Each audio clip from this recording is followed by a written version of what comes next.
Hello? Hello, everyone in Fish Tank Land. Hello. I'm here, and I am ready for this big announcement that Lucas already blew the lid on. But that's okay.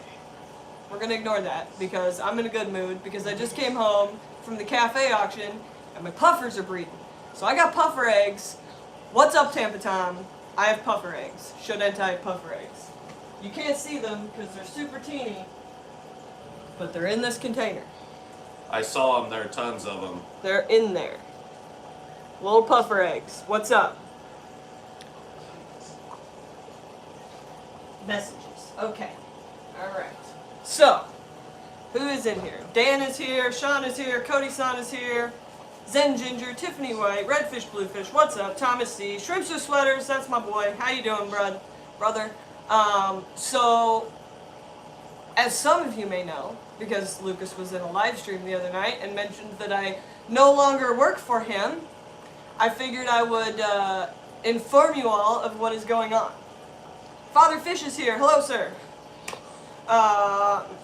Heather Nielsen is here. I haven't seen you in forever. Hey, what's up? Yeah, I got puffer eggs. I got the Shodentai puffers to breed. So now it's just raising them up on paramecium, which is going to be crazy.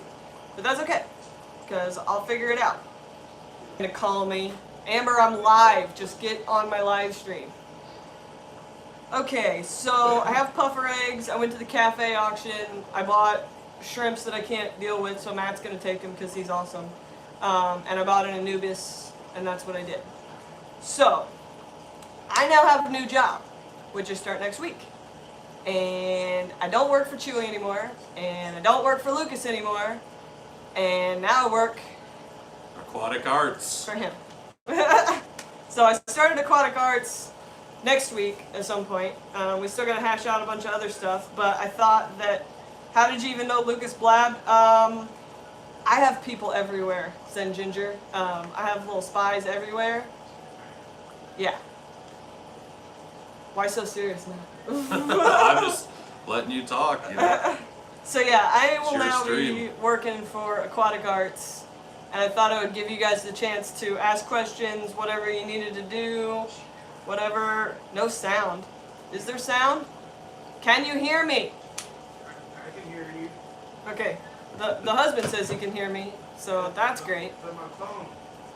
But yeah, I thought I'd give you guys to ask a question or whatever. Corey's going to be jealous about those eggs. Yeah, Corey is going to be jealous about my eggs. I have puffer eggs, and I got footage of them breeding, so I'll be able to do a video on it.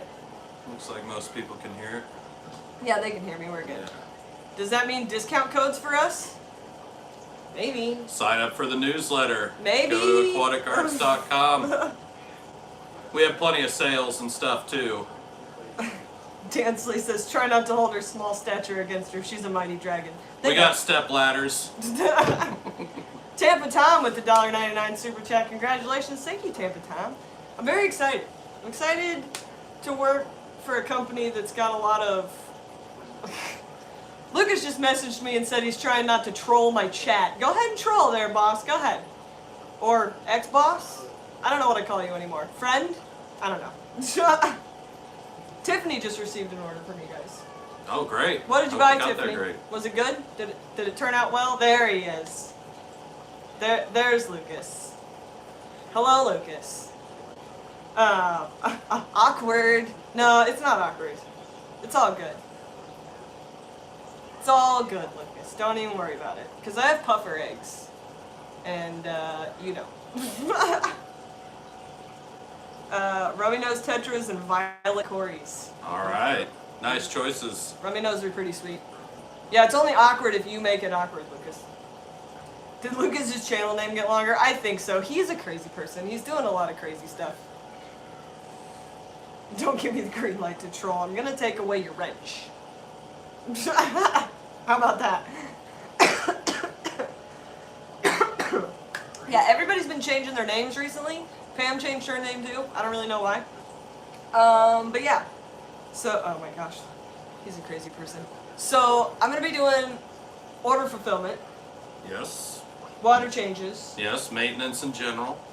and possibly some marketing, promoting, traveling type stuff. Yeah. That kind of thing. Yeah, that's something that we're actually we've been working on a lot more over the last year, and we want to kind of boost that even further, start going to more events, so on, more social media stuff. We've got a couple people now trained on photography, and we take that pretty seriously and invested a lot in that, trying to get some of those really nice photos of everything. We're also just setting up tons and tons more tanks and working to expand constantly. We've been getting requests just for just so many things. We started as a pretty invertebrate centric and like nano aquarium focused thing, and that's still, you know, the cornerstone of the company. But for those of you that are familiar with aquatic arts, you've probably seen that we've definitely ventured out into some other areas, and we want to continue doing that. And it's great to have Haley coming aboard because she's very knowledgeable about a variety of things, both in what we do and what we'd like to get into. And it never hurts to have a super experienced plant lady around as well. I do like my plants. Lucas says he likes how you've been supporting local breeders. Big time. That's something that, man, I'm a good portion of my week. Thanks, Lucas. A big portion of my week has been going to actually, well, I guess I should back up a second and say what I do at Aquatic Arts. I'm not the owner or anything, but I'm the purchasing manager, or otherwise known as the buyer.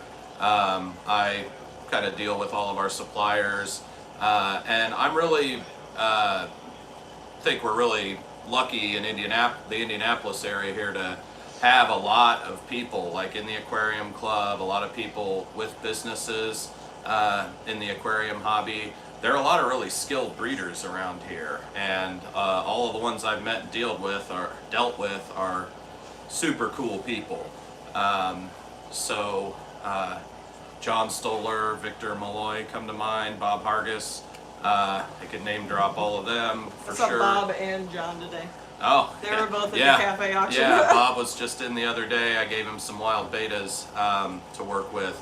But it's important to us to invest in not just, I mean, we're a for-profit business, anybody who's in this business is, but we care a lot about conservation and preservation of some of these species that are in decline that also happen to make really awesome aquarium fish, ornamental species, but we certainly don't want to see any of them disappear. And if there are people, within our range that are working on any of these species, we certainly want to help. And of course, if it's something where they start breeding something that they have a surplus of that they want to sell to us, I'm of course interested in talking to them. But there are also a few projects we've worked on that are really more about preserving that species, taking it from hopefully eventually being a mostly wild-caught species that maybe has a limited range and is facing a decline for a variety of reasons. It's usually because of environmental factors like pollution and so on, but of course collecting that species for the aquarium trade isn't helping that if nobody's working on breeding it. A good example is Carax pulcher, the rose moon crayfish, or we call it the thunderbolt crayfish. It has several names. It's from Papua New Guinea. That's one of the world's most beautiful crayfish species, the most beautiful in my opinion and many people's, but it has a very limited range. It's been highly collected. People eat them there. We recently gave out for free or for less than our cost several specimens we had in stock to people we know to be skilled crayfish breeders in an effort for them to get a breeding program going with these. And we made it clear to all of these breeders that There are no strings attached here. We'd like to hear their reports of how successful they are, but they're under no obligation to give or sell us back any of the spawns if they have them. This is all just in an effort. It's good for the hobby, and it's good for these species first and foremost. It's good for the hobby in general, though, I think, to show that it's not just about having a nice tank and having cool fish or inverts or plants, but it's also about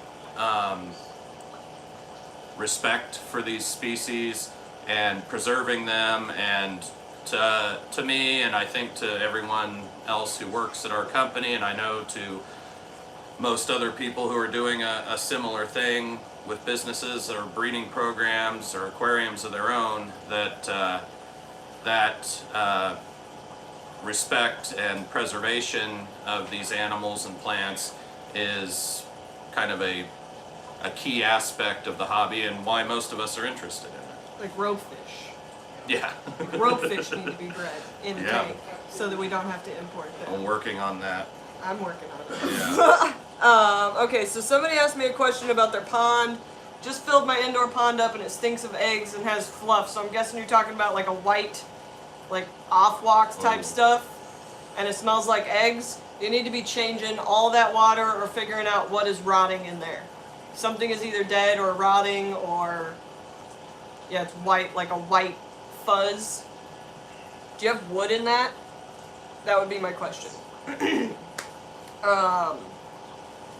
Let's see here. There was something else. Oh, Tom's here. What's up, Tom?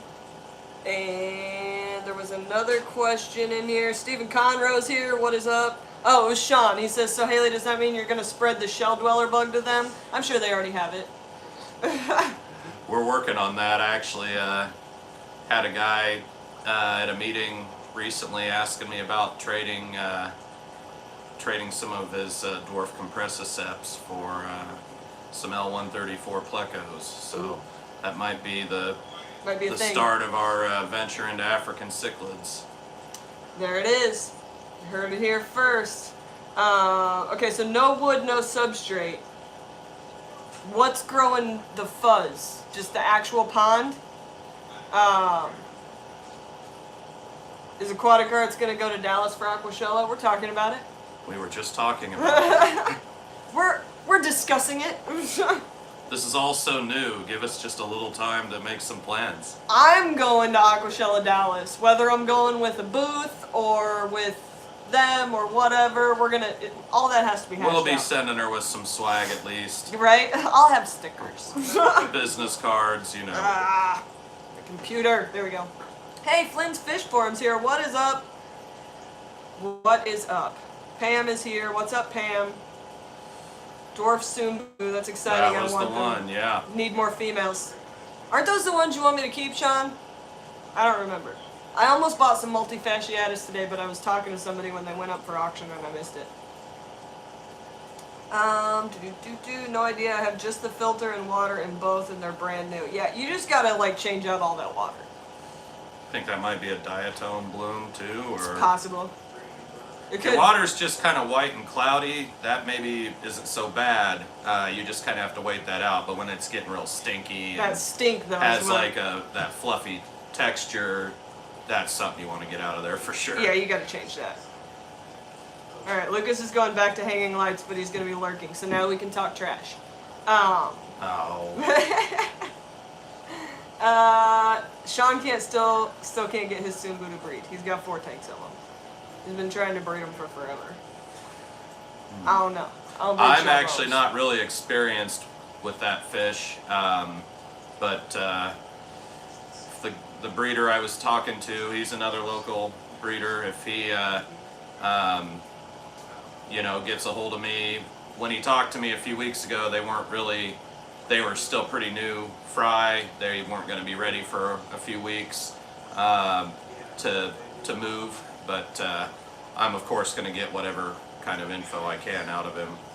I try to give that info without it being like a giant PhD dissertation length kind of thing on all Probably of get like those though too. right. Yeah, right. I'm not at that level, but I write all of our listings at Aquatic Arts. So anytime you're reading, you click on an item and you read about it or whatever. I write those up and I try to make them like a concise, not too long-winded basic care guide. Of course, it's a good idea to always research further. But anything I can find about those Sumbu compressiceps, I'll certainly We can get put it to in you. the listing. Yeah. We can get it to you. What's this? Could Matt give us a mission statement of Aquatic Arts? Do you have a mission statement? I mean, well, Do you remember all of it? not off of memory. I mean, if you listen to some of the things I said earlier, It's pretty close. yeah, that's a lot of it. I can at least give you some bullet points that we're very focused on the ethical side of running just in business in general, but especially when you're selling live animals. We have a lot of people and we spend a lot of time and a lot of payroll cost on doing the best possible maintenance, quarantining everything.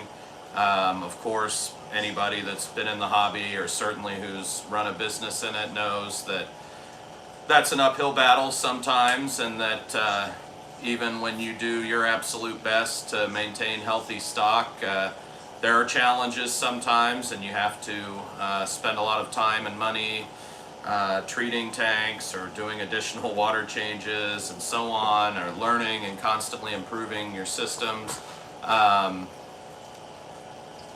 All your systems are individual systems, though. They so are, they're all yes. essentially quarantine tanks. Yes, they are. And we also are very cognizant of maintaining a good relationship with our customers. I would say that from the feedback we get from customers, as well as what we've witnessed ourselves, that our customer service is is among the most thorough and A-plus.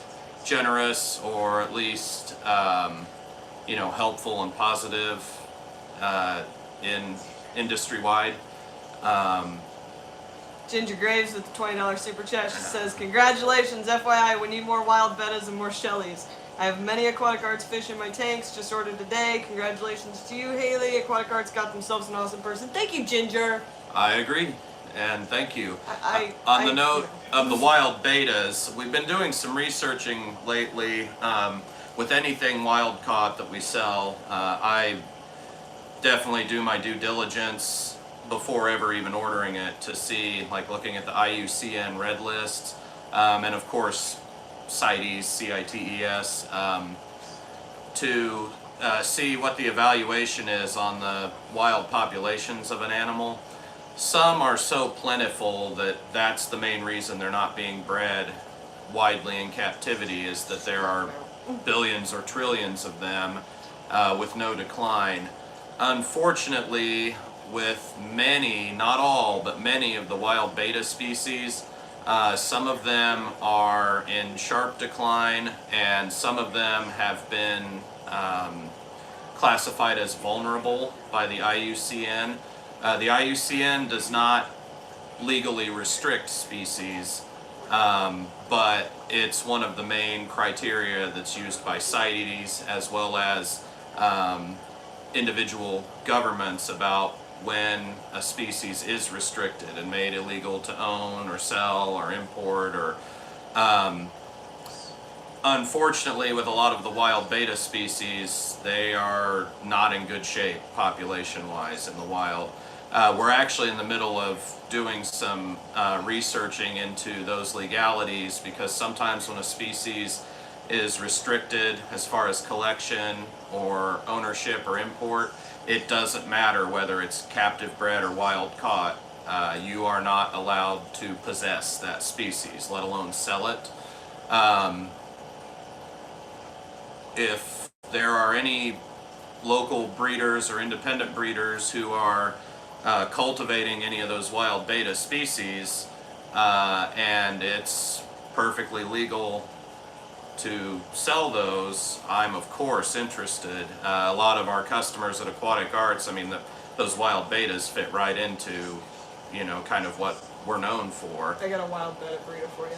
All right. Yeah, and I know one too. I got a wild betta burrito for you. But anytime there's a wild beta that's in good shape in the wild and it's available, I'm interested. And there are, dozens and dozens and dozens of those. They're not all in trouble, just some of them are. One of the main causes is a lot of countries have moved into Indonesia, which is where quite a few of those wild betas come from, in those various islands of Indonesia.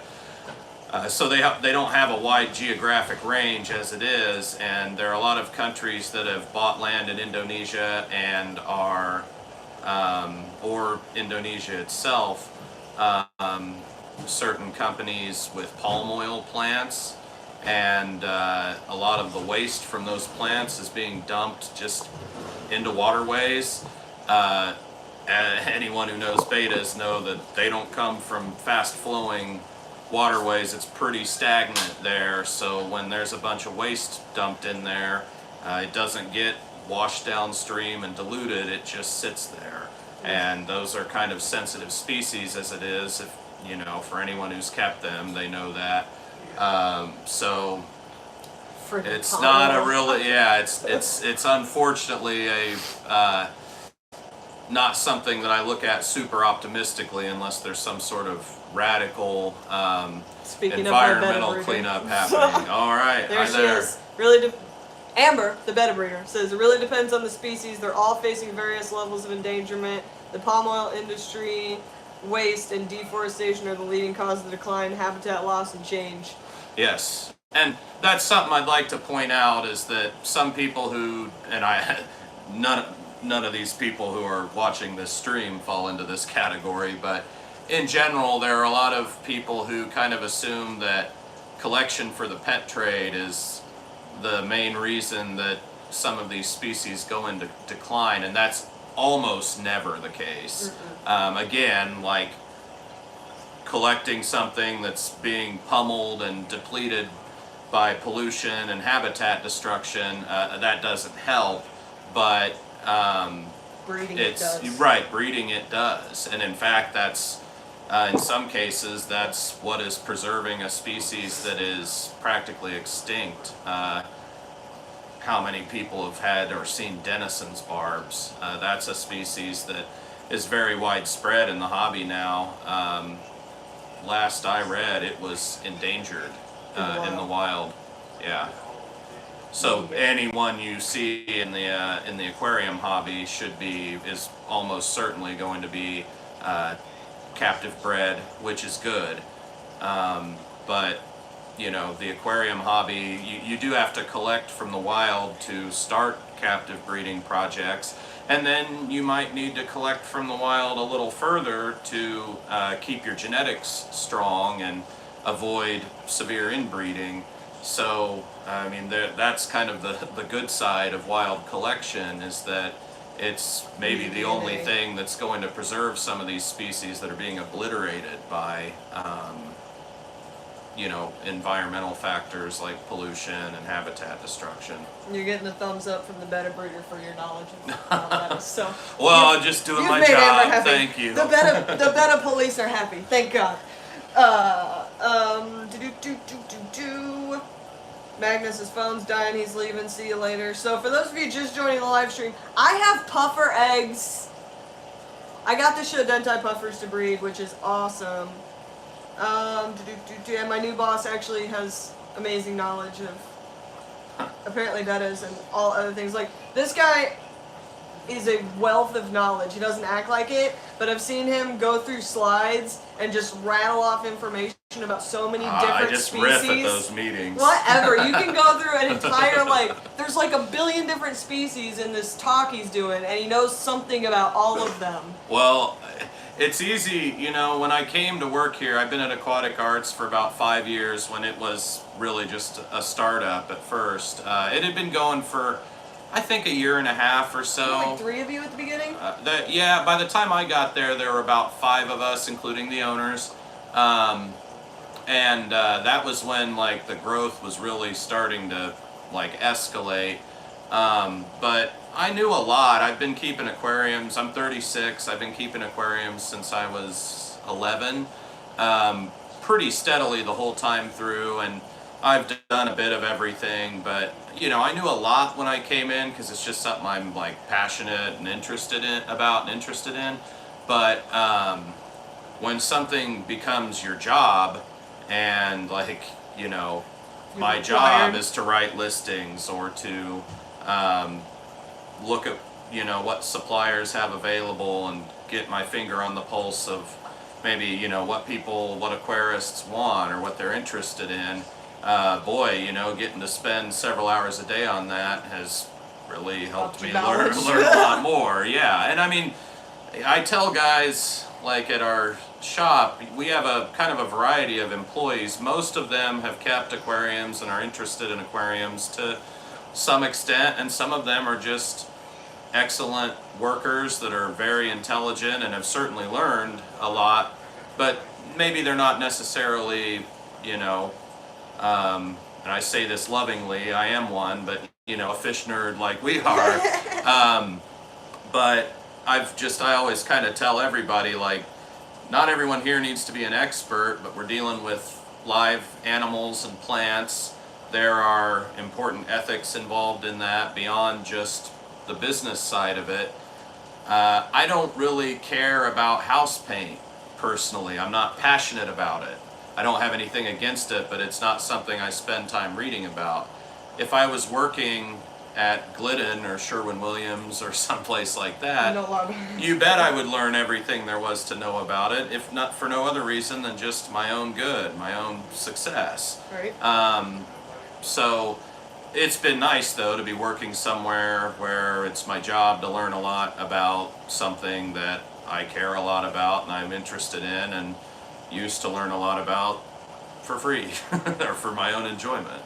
So Chevy Fist says, is there a way for hobbyists to get a hold of you? It's info@aquaticarts.com.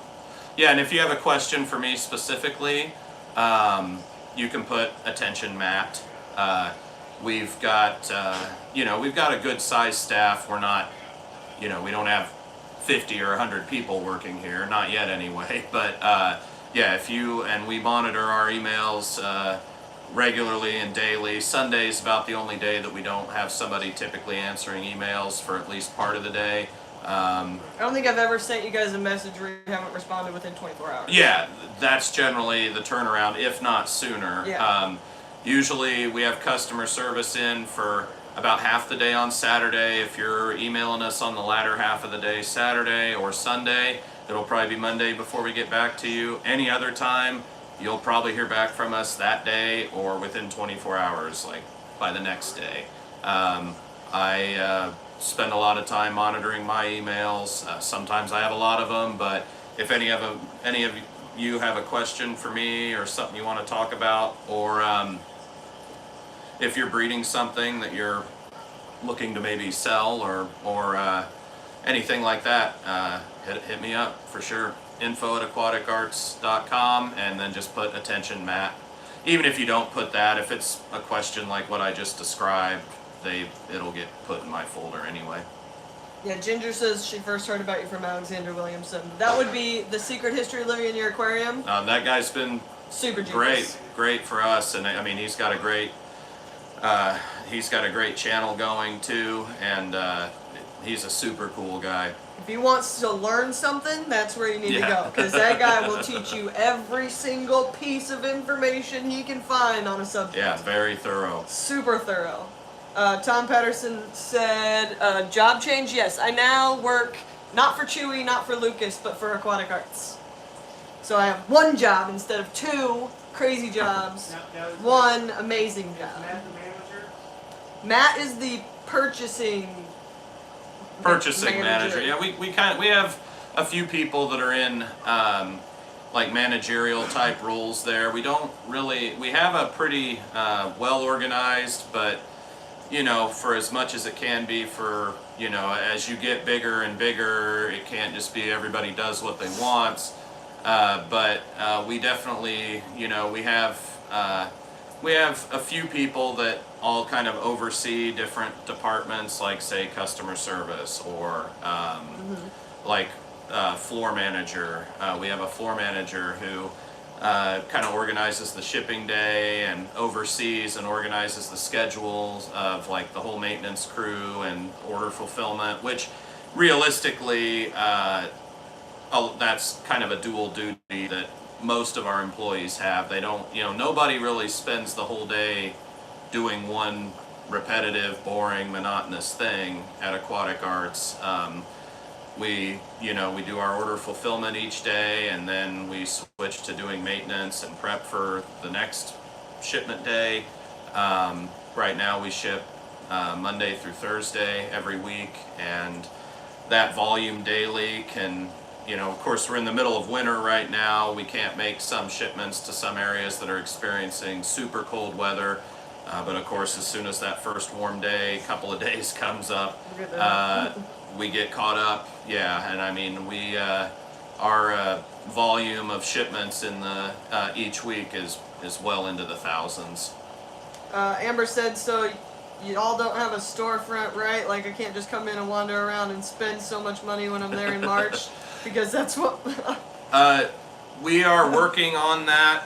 That's probably going to be a little while before we have like at least a few blocks of time designated in the week for just unannounced walk-in customers.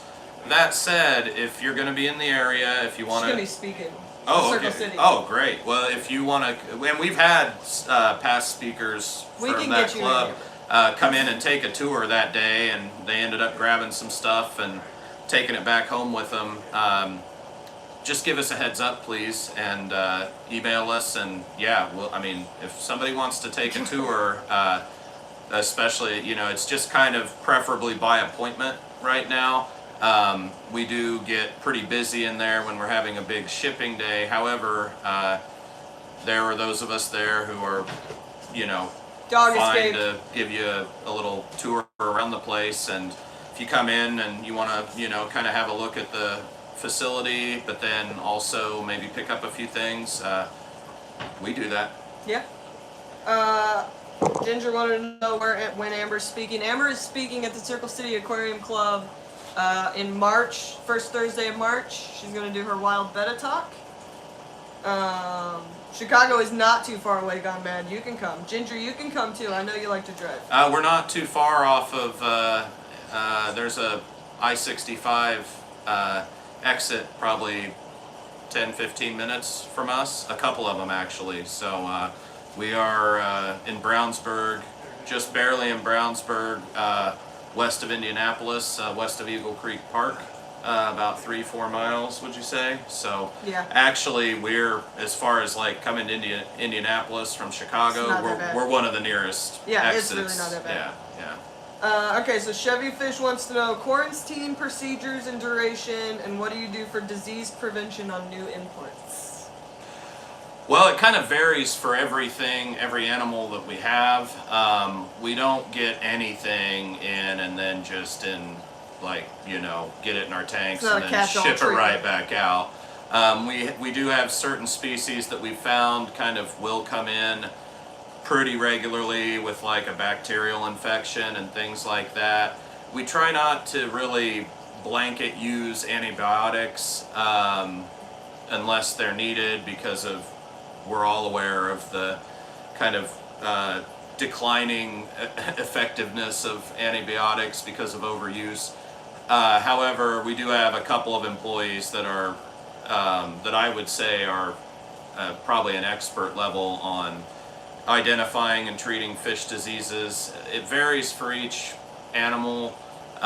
We typically quarantine things for at least a couple weeks. There are some things that we'll quarantine for a month or more.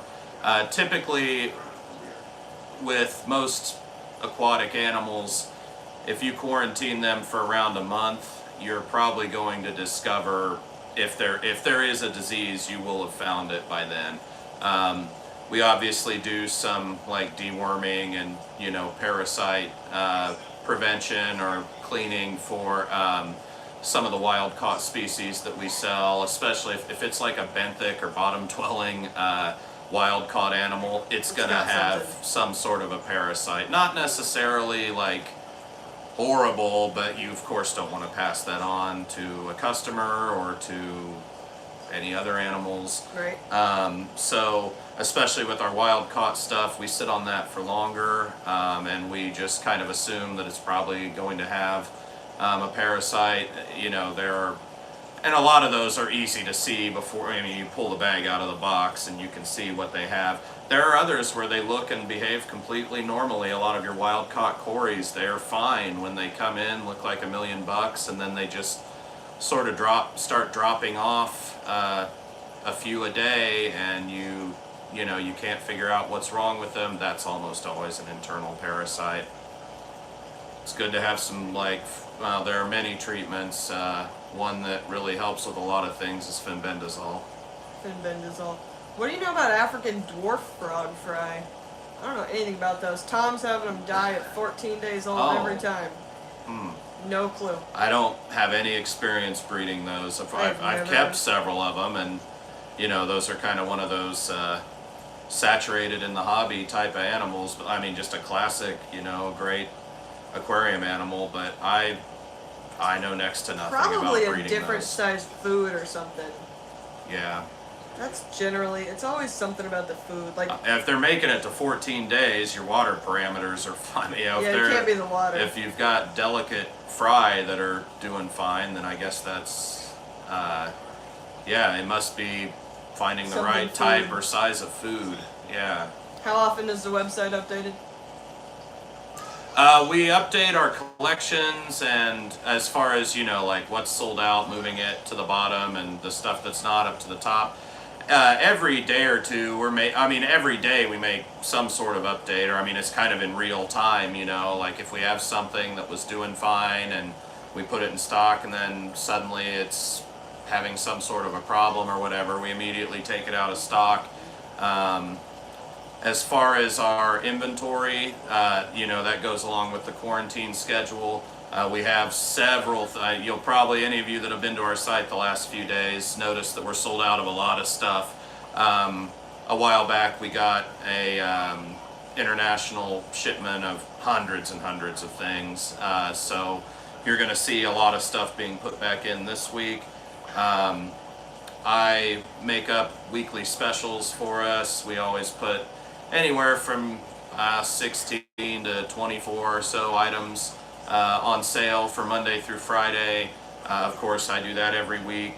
And then I write our company newsletter along with Bill, another one of our employees. That goes out every Friday. Those are two kind of big things we do, but we're doing something or looking at the site and moving some things around or updating things pretty much almost every day. What are the newish pink crayfish that are on your site? Those are the pink Sakura Clarkie. Unfortunately, I'm not sure that color morph exists anymore. We're trying to kind of track down. We got it from a breeder in Pennsylvania who got it from the originator of that color morph, whose name is Rick Lowe, and he lives in Lowell, Massachusetts. He's a super cool guy, friendly guy. He's probably, as far as people I've actually talked to and conversed with, the most knowledgeable crayfish person I've ever met. And of course there are other people like, Chris Lukaup, who have identified species and The Shrimp King? right, yeah. Not Shrimp Jesus. Yeah, and I'm not, but Rick is definitely just a great person and a great breeder of a lot of fish and crayfish. He developed that color morph, and then he sold some to the breeder that we got them from in Pennsylvania, and then we were breeding them for a while, and we were selling juveniles, and then just suddenly the stock crashed, and we came to find out later that I guess in order to keep the genetics strong with those pink Clarkie eyes, that you have to cross them back with just a regular red Clarkie eye, and then breed them back to being true breeding pink. It's a lot of it's culling. a lot of work. It's a lot of culling, and our stock crashed, and so did the stock of the breeder we got them from. And Rick himself is not breeding them anymore. They're probably out there somewhere, but I have not found them even internationally yet. As soon as I do, obviously, you know, we will try to get some more. And for those of you that may have signed up for the email me when in stock, I'm very sorry. I'm trying to get more. He's trying to find them. There are a lot of different color morphs of that Clarkii eye, including some that a lot of them are being bred in Southeast Asia, like every ghost variety you can think of, like the tricolors, like if you want a white body with a red back and blue tipped claws, or a white body with a blue back and red tipped claws. I mean, there are people that are breeding them that specifically. Why do they have to eat plants? I know, I know. That is my only problem with those. I love them, but they eat plants. A lot of the Carax species are better if you have a planted tank. If it's big enough and lush enough with kind of hardier enough plants, they can't eat the ball. it won't eat them to the point that you're really noticing it, and it'll subsist off of the like dead leaves that drop and stuff. But yeah, most of your big Procambarus, unless you're keeping one or two of them in like a super heavily planted 125 gallon tank, they will eventually deplete your plants. You should have took some crayfish to this auction. You should have seen the prices they were going for. Oh, really? It was insane. Like electric blues were going for like $40. Wow. Like at this size. Wow. It was Wow. insane. We'll remember that for the There was next some one they weird have. price stuff going on at this Wow. auction. Well, I mean, that's an auction, you know, and good for the people that brought those then. Right.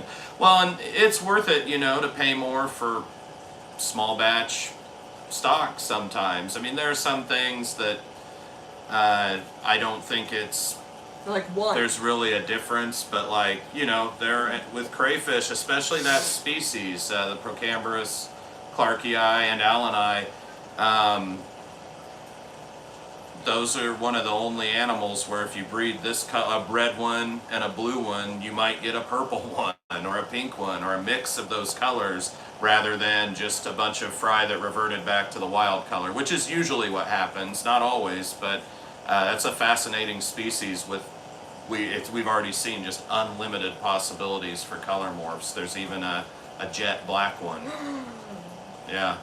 I love that. Mikey's in the house. What's up? Mile High Plecos is here. How's it going? We love plecos. I love Pleco. Dude, Plecos were going for crazy at this auction too. I bet. I saw a bag bet. of green dragons go for over $50.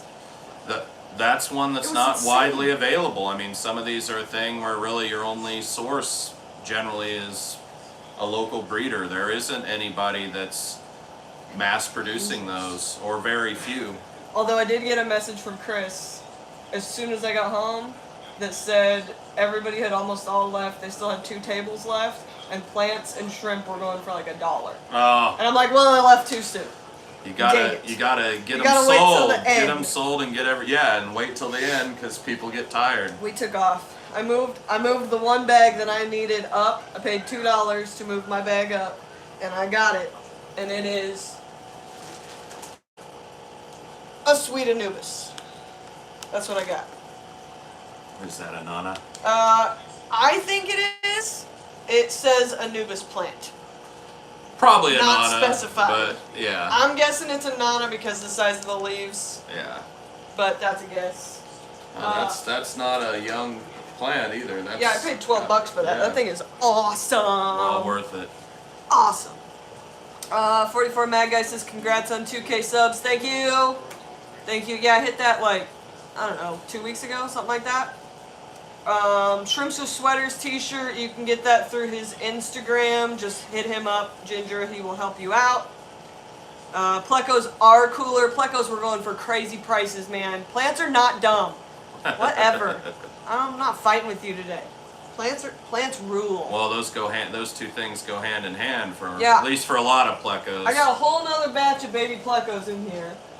And all the plecos that were in there are now on Aquatic Arts website. They're on sale now too. Woohoo! I took them like 60. Yeah, It she was said, a lot. I think I've got 20 or 30. I started pulling them by tens, and I was like, well, there's 10, there's 10, there's 10. Crap. Well, that's okay. Kept It's, going. it's not hard to house a lot of bristlenose plecos. Yeah, and they're pretty, so it works Yeah, out. yeah, and they're nice long fins, so. Oh, their dad is crazy, huge Yeah, it's long like a fin. dragon. He's insane. And now I'm gonna have Shodentai puffers if I can raise them up. I gotta talk to Preston. Preston, if you're out there, I need help. I sent you a message on Instagram. I have eggs now. And I have paramecium. 44 Mad Guy says, heard you're not working for LRB. No, I'm not. I don't work for Chewy anymore. I don't work for LRB anymore. Tuesday was my last day with LRB. And Thursday was my last day at Chewy. And I start at Aquatic Arts next week. Wednesday, probably. Wednesday, yeah. So we're still working it out. Gone Mad wants some of those puffers. Well, let me raise these up. Apparently it's a real pain in the neck if what Preston John is telling me is true, because from what he says, I've got to keep them on paramecium for like the first 45 days of their life, and that's going to be rough. Dank says watch a tour of his puffer room. He explains the process very well. I did. Awesome. I also watched Aquarius Podcast has an interview with him, and I watched that, which is really awesome. So yeah, that helped a lot. Thanks, Dink. Gone Mad says, can we order and pick up? I think by appointment.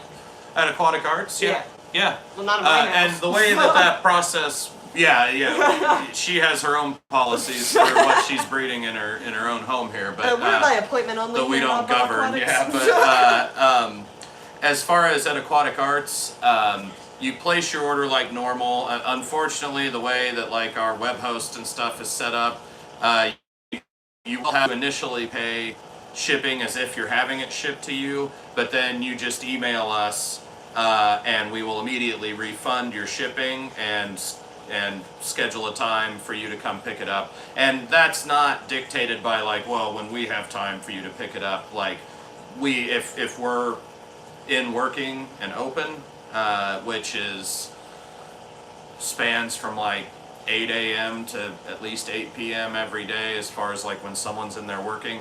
We'll get your stuff bagged up for you, and you can just come in and pick it up, take a look at it, make sure everything's cool, and then it'll already be paid. We'll have your invoice for you there, and it'll be in like a nice styro box, the same way we would pack it if we were shipping it to you. So especially for, we do have people who maybe they're passing through town, or they're not really from the Indy area, but they're within a couple hours and they're on a business trip or visiting relatives or something.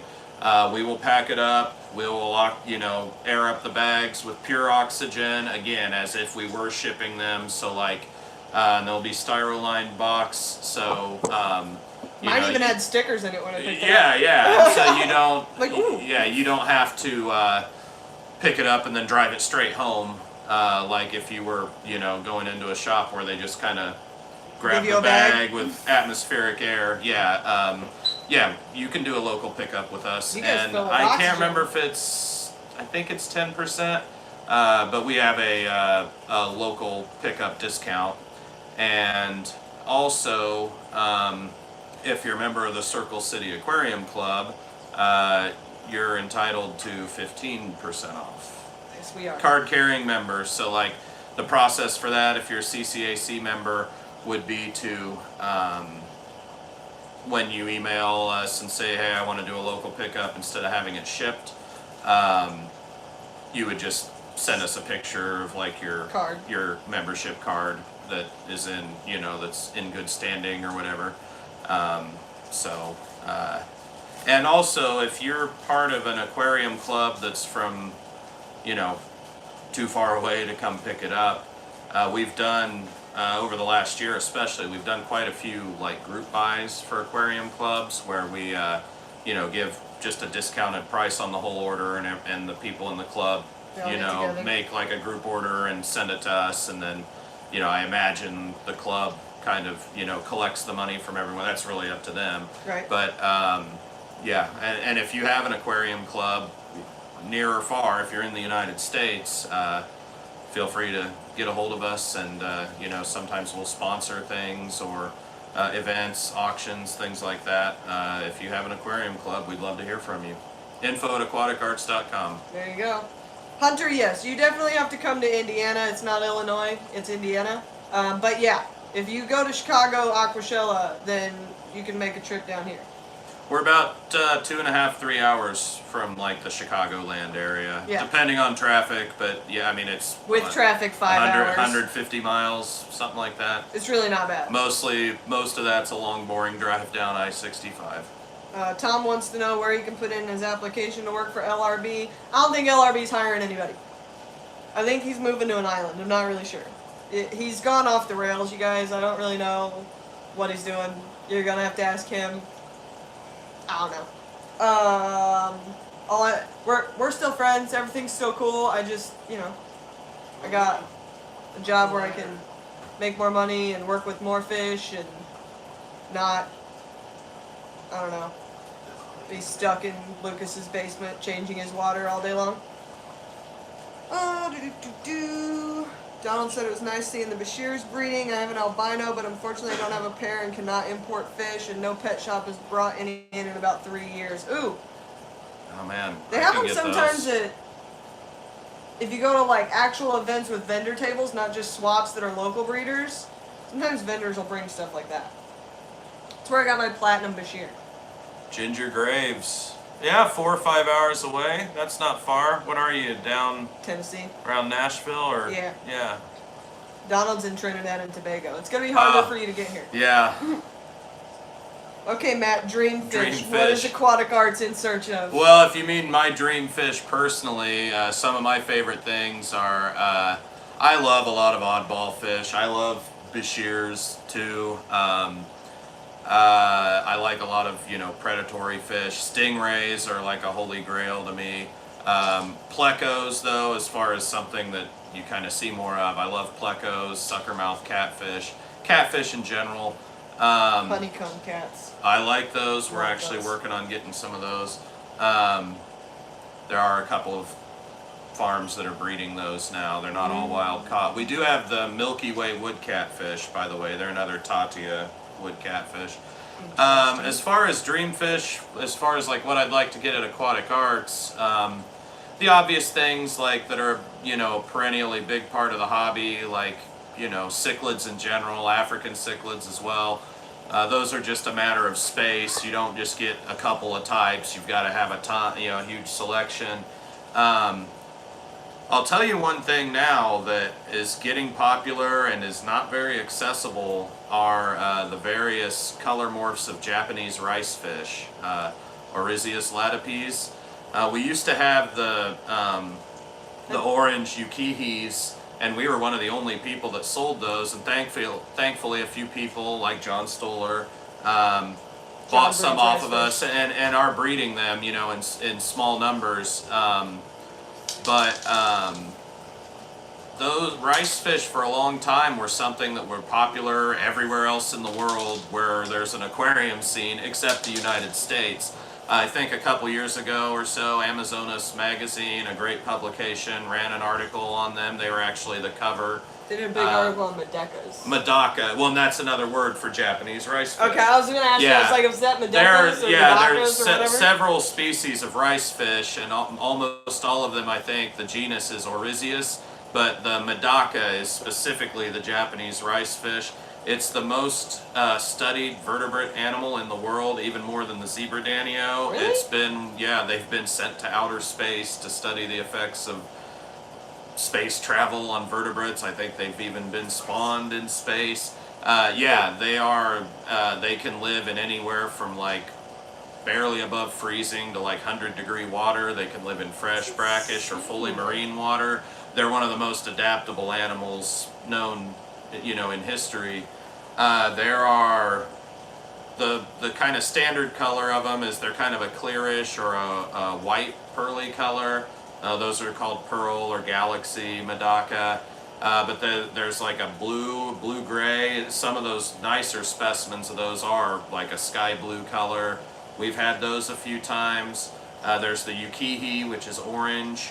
Hey, Jesse. There's a jet black, and there is a koi variety that's orange, white, and black. You go get that Amazonas magazine out of my car? There's an Amazonas magazine in my car. Oh, okay. It's Guess the we're gonna exact maybe one see you're it. talking Yeah, about. yeah. And then you get Sean. And yeah, and the reason I mentioned that article is because I think that really helped to kind of boost awareness in the United States of, hey, this is an awesome fish. If you're keeping nano aquariums, I know if, you know, shrimp safe has a different meaning to different people. If you're trying to maximum, you know, cultivate shrimp, ideally there shouldn't be any fish in that tank because almost every fish is a micro predator that will eat some of the fry. But if you want to just kind of grow a colony, you have lots of plant cover, the shrimp have a head start, and you're talking about the fish that won't prey on the adults and will at least leave enough fry to keep Growing. proliferating the colony. You know, a lot of your like microrasboras and smaller danios, fish like that. Well, rice fish are right in that category as well, at least the Japanese rice fish, that could definitely coexist with strong shrimp colony without devastating it. Anybody out there that's breeding Japanese rice fish specifically, that's something that we'd love to have a lot of at Aquatic Arts. A lot of these kind of Magazine. It might less be the common magazine. plecos, L-series plecos, the white seam bristlenose, the L183, that's a big one. L144. Yeah, Queen Arabesque, L260. Just the amount of like captive bred plecos that have come along in the last, 10, 15 years is crazy. So I guess there's some of my dream fish. It's so hard to Pick. pick a few. Yeah, pick a lot few. of green fish. I got one dream fish. Anybody know what it is? I think y'all might know what it is. Baby ropefish. Yeah, Ropefish. baby ropefish. Mad Guy wants to know how the ropefish are doing. I think I've got them all cleaned up. They went through around 2 rounds of erythro and a round and a half of general cure, and they're much more active swimming around. Those 2 new ones I got from you guys. Yeah. When I moved them from in there to in here, I realized that they had that white spot thing Oh, that I was yeah. telling you about on them. I don't know why it was so slow with them, but I treated them and they're fine now. Oh, good. Yeah, we got a couple of actual adults that looked like they might have been breeding age, and they came in just They always riddled do. with disease, and we tried and tried to like rehab them, and it just didn't happen.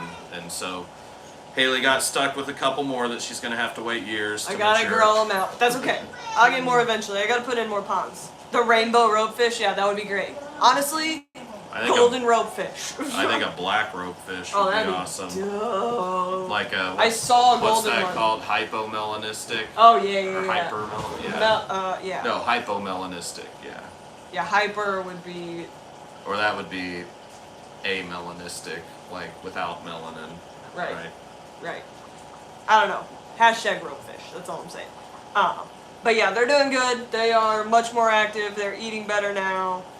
They're actually, swimming away from me when I touch them. Hunter wants to know rice fish good for outdoor ponds and what size tank? Yes. Yeah, and it depends Perfect. where you live. I mean, obviously, if when it gets to like freezing, no, but like they I don't are. know. Corey had them living underneath ice. Yeah, I mean, as long as they're not frozen solid, they may survive. Or if you can put some kind of heating element in there to at least give them like a non-frozen area.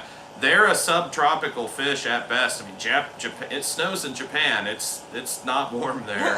Marimo, the Marimo mossballs grow there. Those definitely don't do well in warm water. So yeah, those Japanese rice fish, if you just look them up, there's a wealth of information of them online, but they can live in a staggeringly expansive set of water parameters, including temperature. So if you're somebody that does like an outdoor pond or a tub outside over the warmer months of the year, if you live in kind of a more temperate area like Indiana, like rice fish would be a great candidate. They're also a great thing to, they will eradicate like mosquito larvae. So if you have a pond with some other stuff, they're a great fish to put in there just to kind of, like if you have, goldfish or something, as long as the water's not, off the chart nitrates or whatever, those rice fish will be good to be kind of a top dweller that'll eat all the insect larvae in your pond. They're pretty cool. 44 Mag Guy wants to know if I ever got the pond that just won for me. I haven't yet. That's still in the works. I actually got to talk to this one about that because I have some ideas, but he doesn't know anything about that yet. So shh. Also, we've been at this for about an hour, and I gotta let him go because he's got like people coming over and stuff, and he has like, you know, an actual life that doesn't involve sitting in my fish room. So. Oh, it flew by. It's been a great time. Yeah, I told you. It nice goes really to talk quick. to everybody. It goes real quick, especially when you get questions. Yeah, yeah. My lungfish reminds me Oh, of I'm a roe fish. long-winded guy. Lungfish are so good. I don't have any problem talking. I'm not long-winded. You're full of hot air and you're long. You're full of something, Bear. I don't know why you're even talking right now. Maybe that's why we get along. Probably. Probably. All right, so big announcement. You guys got it now. If you didn't hear it, watch the replay, okay? Because this is going to be up. It'll be fine. I still love you guys. I still love LRB. I'm still his friend, but he's got to change his own water because I'm not driving an hour anymore to come up there to change his water when I can drive 30 minutes and change their water. We'll still go visit Lucas. It's whatever. So yeah, and apparently now that I don't have to spend 8 hours at Lucas's house, the bear is willing to go because he doesn't have to spend 8 hours in a tropical climate. It is super hot in his house. But Jaden and Wesley are super best friends and, you know, all of that. So maybe we'll even get LRB to sell Aquatic Arts some stuff and, you know, he'll get on board with the whole Aquatic Arts situation. We're a friendly company. They're great. They're fantastic. So, if anybody has any questions, info at Aquatic Arts. You know what I'm going to say, which is live your best life. And I will see you guys later because I got to go deal with some puffer eggs and let Matt go home. You got any So, final words? everybody say thank you, Matt, for coming over and talking Thanks for to having us. me. Nice meeting all of you, at And least I will- virtually here. Yeah, And virtually. hopefully talk to you more soon. I'll see you guys later. Live your best life.